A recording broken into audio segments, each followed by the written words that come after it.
안녕하세요. 김태훈의 현명한 투자자 방송 시작하겠습니다. 오늘은 유일 에너테크에 대해서 좀 말씀을 드리겠는데요. 이 유일 에너테크는 기본적으로 2차전지 제조 장비를 만드는 회사입니다.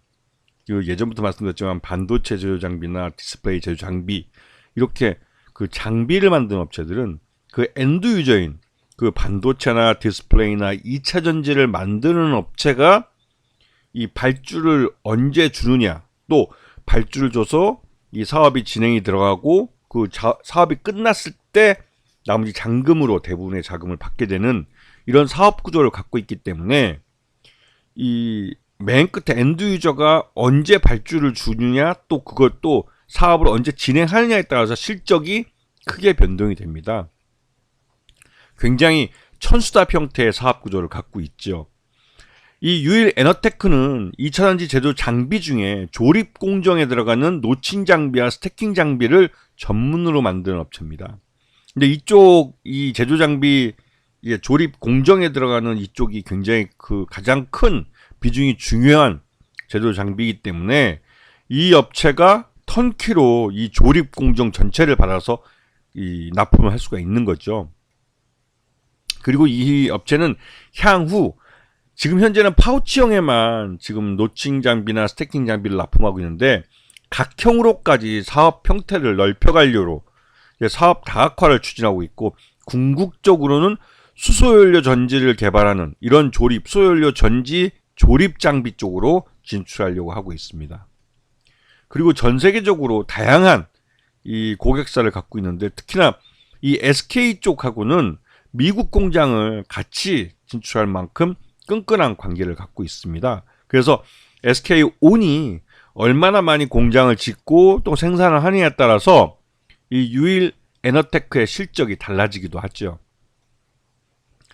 지난해 3분기까지 해서 지금 매출액이 82%가 2차전지 자동 조립 장비 쪽에서 발생하고 있습니다. 이쪽에 대한 그 의존도가 굉장히 크다는 걸 알 수가 있죠. 그런데 작년 같은 경우는 이 매출 외형도 줄고 영업 손실도 발생했고 단기 순손실도 적자 전환한 상태인데, 이렇게 된 이유가 이 그 유일 에너테크의 주 고객사가 이 공장 건설이 지연되고, 또 작년 하반기 들어서 전반적으로 2차전지 쪽에 그 투자가 원활하게 이루어지지 않았습니다. 그에 따라서 이 제조 장비들도 납품 시기가 대부분 이연됐죠. 그래서 유일 에너테크도 작년 하반기에 원래 들어갔어야 될 부분이 올 연초로 연기됐습니다. 그리고 이 회사의 최대주는 46.12%를 갖고 있기 때문에 경영권이 굉장히 안정돼 있고, 이렇게 최대주 지분이 높기 때문에 꾸준히 안정적으로 사업을 계속해 나갈 가능성이 큰 업체라는 거죠. 이게 이제 먹튀하는 업체들과 좀 차이점이 있는 겁니다. 최대주 지분이 높다는 것이. 자, 그리고 현재 이 시장의 주류는 기존의 이런 그 전기차 배터리를 전고체 배터리로 발전해 가기 위해서 노력을 하고 있습니다. 그래서 기존의 LG 엔솔이나 삼성 SDI, SK온도 이 전고체 배터리에 대해서 조기에 양산하기 위해서 투자를 늘리고 있고, 현대차 같은 경우는 아예 전고체 배터리를 내재화해서 자체 내부 조직에 의해서 개발을 하고 양산을 하려고 하고 있습니다.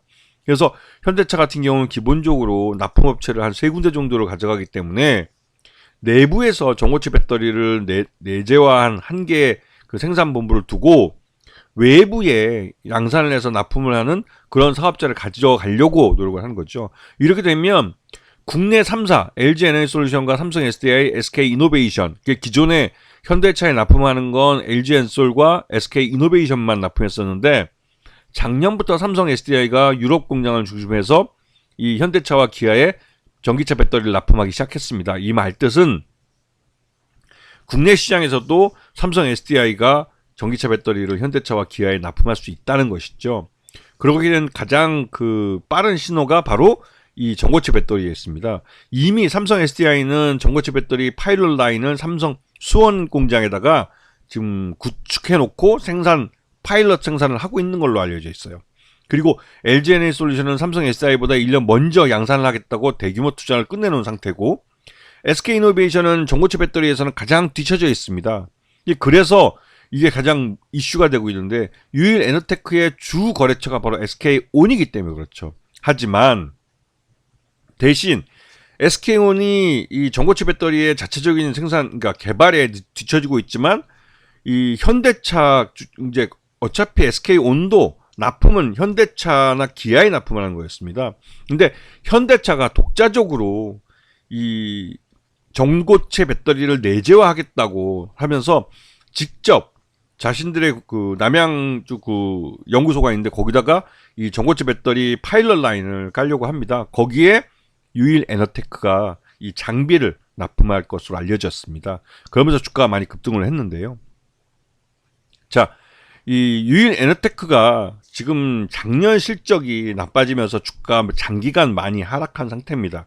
그런데 이렇게 된 상태는 SK온이 제대로 이제 사업을 해 나가지 못하기 때문에 주 거래처가, 즉 아까 말씀드렸지만 이 배터리 셀 업체가 발주를 줘야만 장비 업체는 수익이 나는 그런 천수답 형태의 사업 구조를 갖고 있는데, 그런 면에서 이 유일 에너테크가 굉장히 이 SK온이 부진 때문에 고생을 했었는데, 이제 유일 에너테크는 현대차라는 그보다 이제 SK온보다 더 끝단에 있는 현대차라는 그 고객을 직접 상대로 해서 전고체 배터리 생산 라인을 구축하는, 그리고 이러한 개발부터 참여하는 거기 때문에 향후에 전고체 배터리가 양산이 될 경우에는 이 유일 에너테크가 직접적인 생산에 참여할 수도 있는 그런 구조를 가져갈 수도 있는 거죠. 그런 면에서 유일 에너테크는 굉장히 그 좋은 기회를 잡은 것이고, 길게 봤을 때 실적을 개선시켜 나갈 수 있는 그런 그 기회를 가진 거라고 평가할 수 있습니다. 그런 면에서 유일 에너테크에 대해서 다시 한번 재평가를 해줘야 될 시기가 오지 않았나 생각이 됩니다. 자, 오늘 방송 여기서 마치겠습니다. 감사합니다.